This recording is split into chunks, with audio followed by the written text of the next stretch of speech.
এরপর রাত হতেই পরী এসে জাদু করে রান্নাঘরে একটি সোনার আখের জমি এনে দেয়।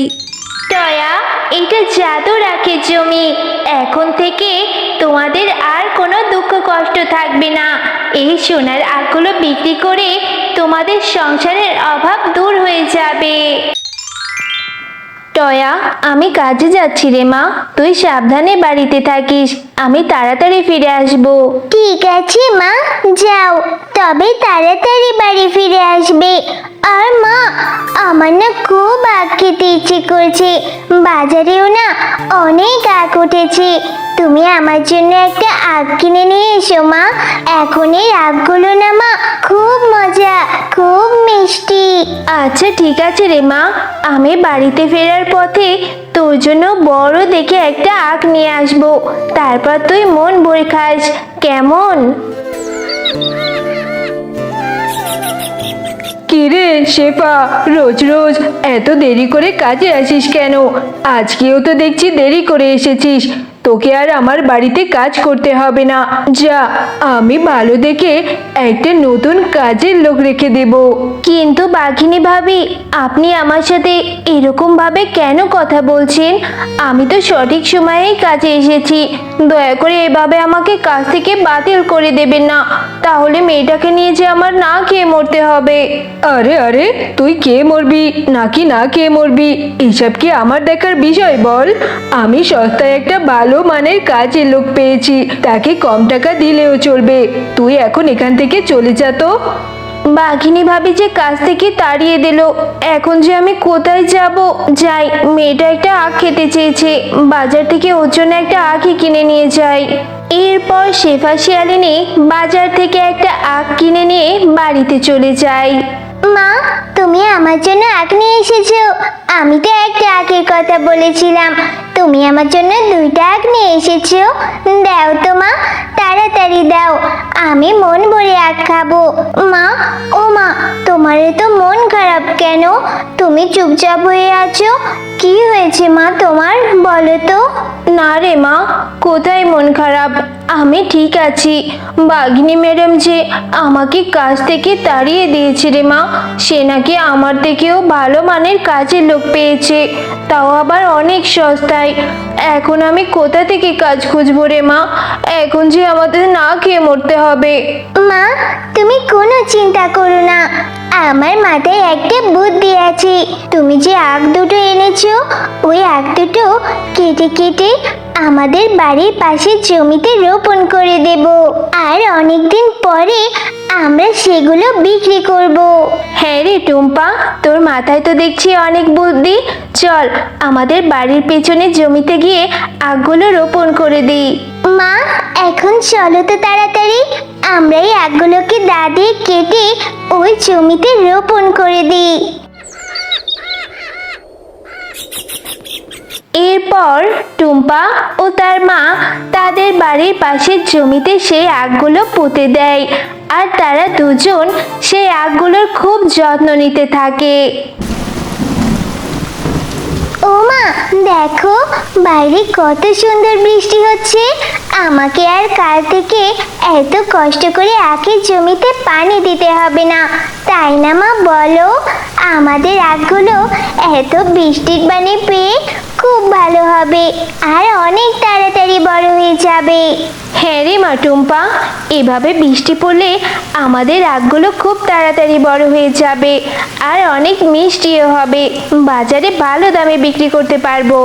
হ্যাঁ মা, আমি রোজ রোজ অনেক আখ খেতে পারবো, আমাকে আর আখ কিনে খেতে হবে না, তাই না মা বলো? আচ্ছা ঠিক আছে, আখ পরে খাবি, আগে তো বড় হোক। এখন চল, অনেক রাত হয়েছে, আমরা ঘুমিয়ে পড়ি।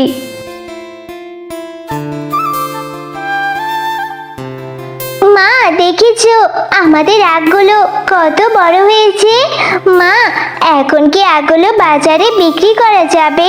হ্যাঁ রে মা টুম্পা, এখন এই আখগুলো কেটে আমি বাজারে বিক্রি করতে নিয়ে যেতে পারবো, কিন্তু আমি তো অন্য কিছু ভাবছি রে মা। এত কি ভাবছো মা? আমাকে বলো, আমি বুদ্ধি দিয়ে তোমাকে সাহায্য করব।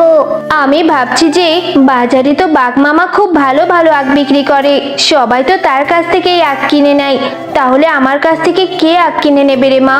হ্যাঁ মা, বাঘ মামা তো আখ বিক্রি করে, মানে আস্ত আখ। আর তুমি আখের রস করে বিক্রি করো। এই গরমে বাজারে সবাই তোমার থেকে আখের রস কিনে খাবে। হ্যাঁ রে মা টুম্পা, তোর বুদ্ধির তো জবাব নেই। আচ্ছা ঠিক আছে, চল, এই আখগুলো নিয়ে তো আবার রস করতে হবে, দেরি হয়ে যাবে, তাড়াতাড়ি চল। এরপর শেফা শিয়ালিনী সেই আখগুলো কেটে বাজারে বিক্রি করতে নিয়ে যায়।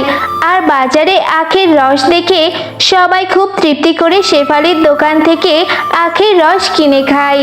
পাশের দোকানের বাঘ মামা সেটা দাঁড়িয়ে দাঁড়িয়ে দেখতে পায় আর রাগে ক্ষোভে গজগজ করতে থাকে। আরে আরে, এই শেফালি আবার আখের ব্যবসা শুরু করেছে। আখ আবার কেটে জুস বানিয়ে বাজারে বিক্রি করছে। না না, ওকে কিছুতেই সফল হতে দেওয়া যাবে না। এদিকে শেফালির দোকানে অনেক আখের রস বিক্রি হতে থাকে, সবাই খুব তৃপ্তি করে খেয়ে নেয়। অন্যদিকে বাঘ মামার দোকানে কেউ যায় না, আর তার আখগুলো ওইভাবেই পড়ে থাকে। সত্যি গো ভাবি, তোমার দোকানের আখের রসের জবাব নেই। খেতে খুব মজা, অনেক মিষ্টি। এরপর থেকে প্রতিবার বাজারে আসলে তোমার দোকান থেকে আখের রস কিনে খাবো। ওগো, তোমার কি হয়েছে? এভাবে মন খারাপ করে বসে আছে কেন? আজকে কি তোমার বেচা কেনা ভালো হয় নাই নাকি? বাজার আনতে বলেছিলাম, সেটাও তো আনলে না। না গো গিন্নি, কি আর বলবো তোমাকে, আমার তো কোনো বেচা কিনাই হচ্ছে না। ওই যে ওই শেফা শিয়ালিনী ছোট লোকের বাচ্চা তোমার বাড়িতে যে কাজ করতো, ওই শেফা শিয়ালিনীও বাজারে একটা আখের রসের দোকান দিয়েছে। সবাই তার দোকান থেকে আখের রস কিনতে হুড়িমুড়ি খেয়ে যায়। আর এদিকে আমার আখগুলো আমি বিক্রি করতেই পারিনি। আমার মন মেজাজ ভালো না, বাজার সদাই আনতে পারিনি। ও, এই ব্যাপার। স্বামী, তুমি মন খারাপ করো না। আজকে রাত হতেই ওই শেফার আখের জমিতে যাব, আর সব আখগুলো কেটে বাড়িতে নিয়ে আসবো চুরি করে। তারপর দেখবো বাজারে কোথা থেকে আখের রস বিক্রি করে। হ্যাঁ গো গিন্নি, তুমি ঠিকই বলেছ, আজকে রাতেই যাবো।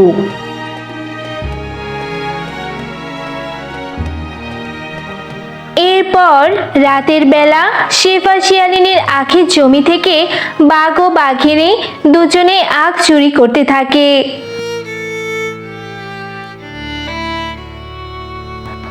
মা, ও মা, আমাদের আখের জমির আখগুলো কে চুরি করে নিয়ে গিয়েছে? এখন আমরা কিভাবে আখের রস বিক্রি করব? হ্যাঁ রে মা টুম্পা, তাই তো দেখছি, কে আমার এই সর্বনাশটা করলো। আখের জমি থেকে আখগুলো চুরি করে নিয়ে গেল, এখন আমাদের কি হবে? আচ্ছা মা, কষ্ট পেও না। যারা আমাদের আখগুলো চুরি করেছে তারা আবার আসবে এই বাকি রয়ে যাওয়া আখগুলো নিতে। চলো মা, এই আখগুলো নিয়ে আমরা বাজারে বিক্রি করে আসি। হ্যাঁ রে মা টুম্পা, তুই ঠিকই বলেছিস, বাকি যে আখগুলো আছে ওইগুলো কেটে বাজারে বিক্রি করতে নিয়ে যায়। আর এই আগাছাটাগুলো না ফেলে রান্নাঘরে রেখে দেই, জ্বালানির কাজে ব্যবহার করা যাবে। এরপর সেই আগাছাটাগুলো রান্নাঘরে ছড়িয়ে ছিটিয়ে ফেলে রাখে।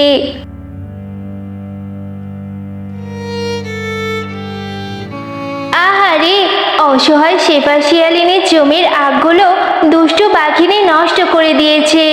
আমি এক্ষুনি জাদু করে এই আখের আগাছাটাগুলো থেকে ওদেরকে সোনার আখের গাছ এনে দেই। এরপর পরীর জাদুতে রান্নাঘরে অনেকগুলো সোনার আখের গাছ চলে আসে।